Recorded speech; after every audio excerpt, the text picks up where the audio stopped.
오늘 아침 우리에게 주시는 하나님의 말씀은 디모데전서 4장 4절부터 10절까지의 말씀입니다. 하나님께서 지으신 모든 것이 선함에 감사함으로 받으면 버릴 것이 없나니 하나님의 말씀과 기도로 거룩하여짐이라. 내가 이것으로 형제를 깨우치면 그리스도 예수의 좋은 일꾼이 되어 믿음의 말씀과 내가 따르는 좋은 교훈으로 양육을 받으리라. 망령되고 허탄한 신화를 버리고 경건에 이르도록 내 자신을 연단하라. 육체의 연단은 약간의 유익이 있으나 경건은 범사에 유익하니 금생과 내생의 약속이 있느니라. 이쁘다 이 말이요 모든 사람들이 받을 만하도다.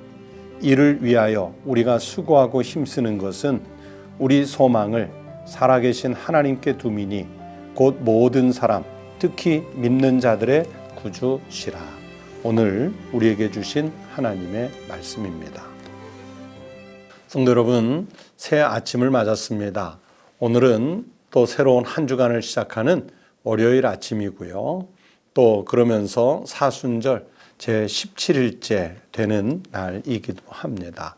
이 한 주간도 하나님 은혜 속에 사시고 오늘 하루도 십자가를 묵상하면서 더욱 경건한 일과를 시작하시기를 바랍니다. 하나님의 축복이 함께 하시는 한 날 되시기를 바랍니다. 여러분 그 일본 그 홋카이도에 가면 그 삿포로라는 눈으로 유명한 도시가 있지요. 그 삿포로에 일본 국립대학 중에서도 꽤 명문으로 알려진 유명한 대학 홋카이도 대학이 있습니다. 이 홋카이도 대학은 학교 전체가 정원이 꾸며진 것처럼 큰 넓은 캠퍼스가 정말 아름답고요. 또 그러면서 일본에서 많은 인재들을 배출한 그런 대학으로 유명합니다. 특별히 낙농업과 관련해서는 일본 최고를 넘어서 세계적으로도 꽤 알려진 그런 유명한 대학입니다. 그런데 이 삿포로 대학교 정문에서 조금 안쪽으로 들어가면 뜻밖의 동상을 하나 만날 수가 있습니다.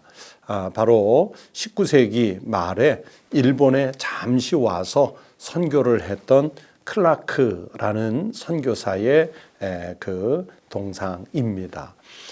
이 클라크 선교사는 19세기 말 일본에 와서 선교 활동을 시작했지만 그러나 실제로 선교 사역을 별로 하지 못했어요. 불과 서너 달밖에 있지 못하는 바로 그 어떤 정치적 압력에 의해서 현장을 떠나야 했던 그런 아픈 일이 있었습니다. 하지만 그 짧은 시간 안에 삿포로 농업학교를 만들었고 그 삿포로 농업학교가 이제 커져서 나중에는 대학이 되고 오늘날의 그 큰 홋카이도 대학으로 발전을 하게 됩니다. 이 클라크 선교사는 이름을 잘 들어보지 않았어도 이 말은 다 아실 거예요. Boys be ambitious. 소년이여 야망을 가져라. 소년들이여 야망을 가져라. 젊은이들에게 꿈과 희망과 용기를 주는 아주 유명한 격언 아닙니까? 바로 그 말, boys Be ambitious, 소년이여 야망을 가져라 한 말을 하신 분이 바로 이 클라크 선교사입니다. 이분이 오늘날도 홋카이도 대학과 일본에서 존경을 받는 것은 불과 몇 개월 있지는 않았지만 그만큼 엄청난 영향을 끼쳤기 때문에, 그리고 실제로 이 사람을 알지도 못하는 사람들조차도 클라크 선교사의 공로에 대해서 감사하는 그런 마음을 갖고 있습니다. 그래서 대학교 입구에 바로 이분의 그 동상을 세울 만큼 학교가, 학생들이, 일본 사회가 존경하는 그런 분이 됐습니다. 저는 이분의 동상 앞에서 생각했어요. 야, 시간이 길어야 꼭 영향력 있는 게 아니겠구나. 짧은 기간이었지만 얼마나 강력한 임팩트가 있는 선교를 했으면 그렇게 소망과 비전을 이 사회에다 남기고 가실 수 있었을까. 그리고 100년이 훌쩍 넘는 동안에도 많은 사람들이 이분에 대해 그런 존경심을 포할 수 있게 어떻게 이렇게 만들었을까. 절로 그분의 그 동상 앞에서 마음이 이렇게 그분의 선교 활동들에 대해 같이 존경하는 마음을 갖게 만들었습니다. 흔들리지 않는 거예요. 어떤 상황에서도, 박해 중에도 자기가 놓인 참 다양한 불리함 속에서도 흔들리지 않는 그런 굳건한 믿음이 있었기 때문에 그런 일들을 이루어낼 수 있었던 것이겠지요. 여러분, 예수님이 아주 그 모진 십자가 앞에서도요, 흔들리지 않고 승리할 수 있었던 이유가 무엇이었을까요? 바로 산 소망이 있었기 때문입니다.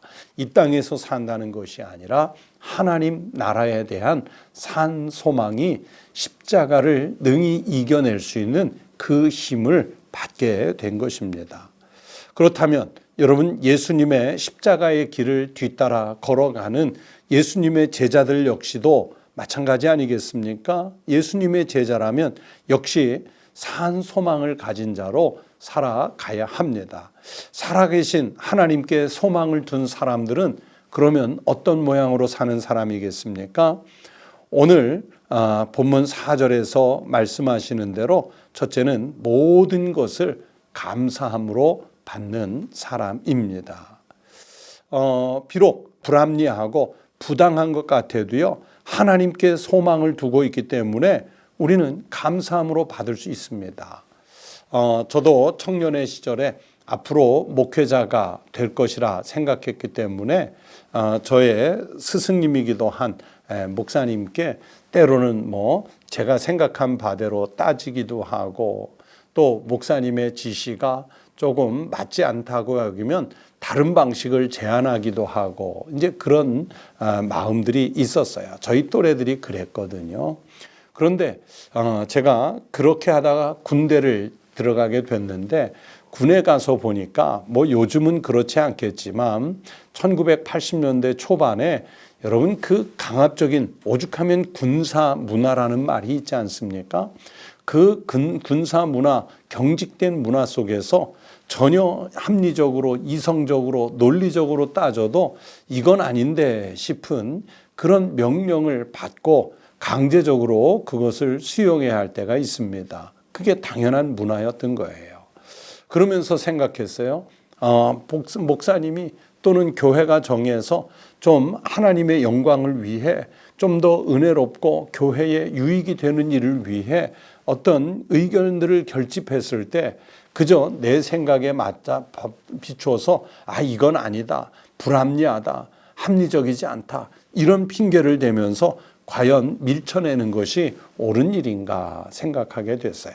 그래서 제가 전역하고 나와서 목사님께, 목사님 참 군에 있으니까 이런 불합리한 일들에게까지 순종을 합니다. 그런데 목사님과 교회가 하고자 하는 일에 가끔 마음에 들지 않는 일이 있었어도요, 이제는 하나님께서 그 일을 통해 우리에게 은혜를 주신다고 여겨서 잘 순종하겠습니다. 그랬더니 목사님이 저에게 야, 군대 갔다 올 만하다, 많이 성장하고 성숙해졌다 하면서 청년인 저를 칭찬해 주셨던 그런 좋은 기억이 있습니다. 여러분, 하나님께 소망을 두면요, 우리가 어떤 상황도요 다 감사함으로 받을 수 있습니다. 예수님은요 이제 마지막 십자가를 앞두고 마지막 성찬을 베푸시면서 떡과 잔을 나누시는데 하나님께 감사하시면서 나누지 않습니까? 여러분, 우리 같으면 십자가가 코앞에 와 있으면 어떻게 그게 감사가 나오겠습니까?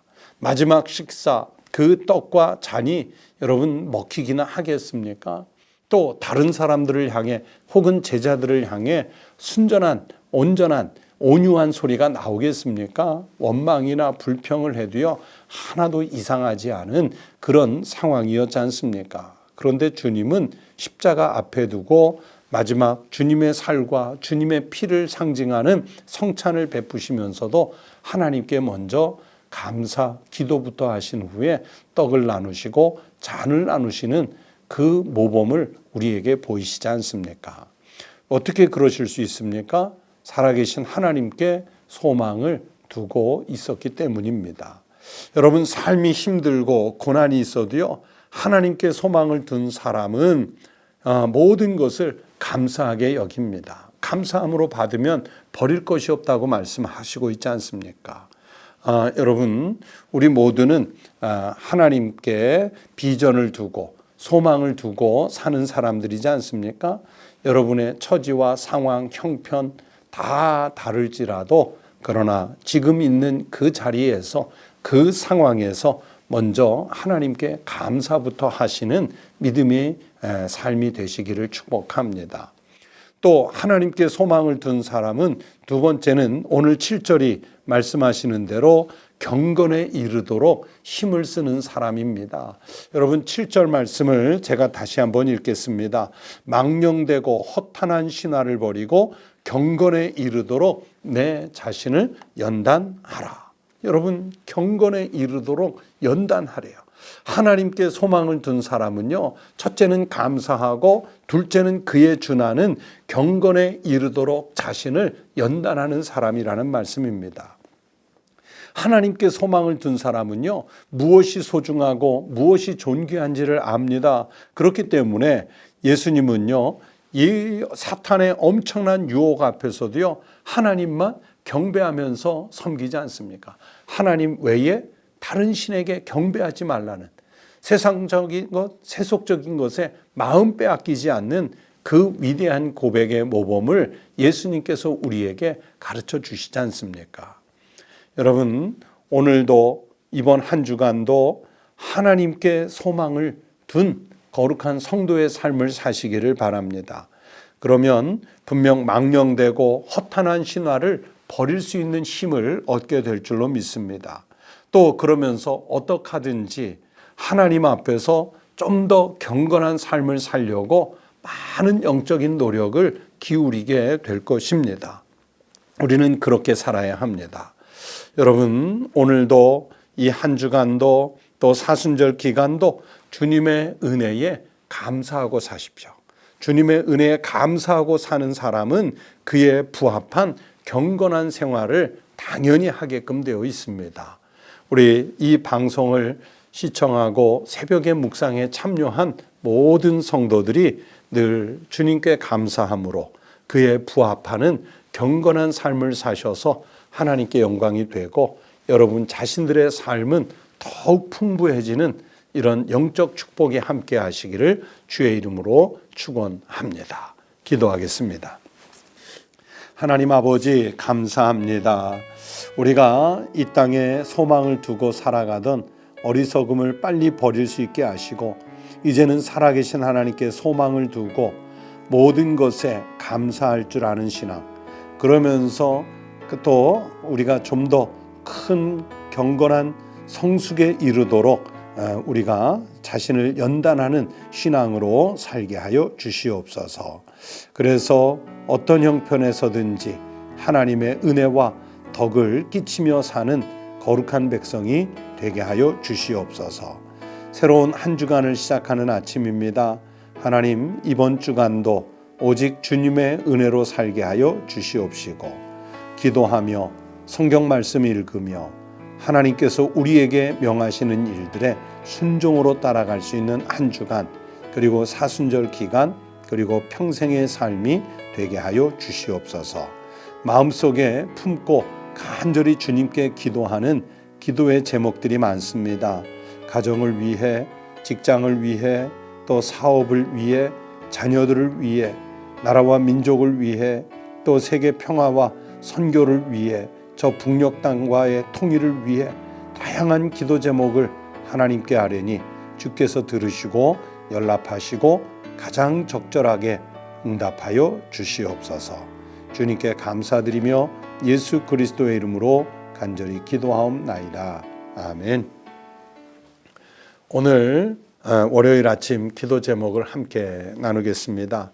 오늘 들으신 말씀과 성경의 말씀을 생각하시면서 우리가 다른 것에 소망 두는 것이 아니라 살아계신 하나님께 소망을 두고 오늘 하나님께 소망을 둔 사람들 말씀드린 대로 모든 것에 감사하며 경건에 이르도록 더욱 힘쓰는 삶을 살게 해달라고 기도하시기 바랍니다.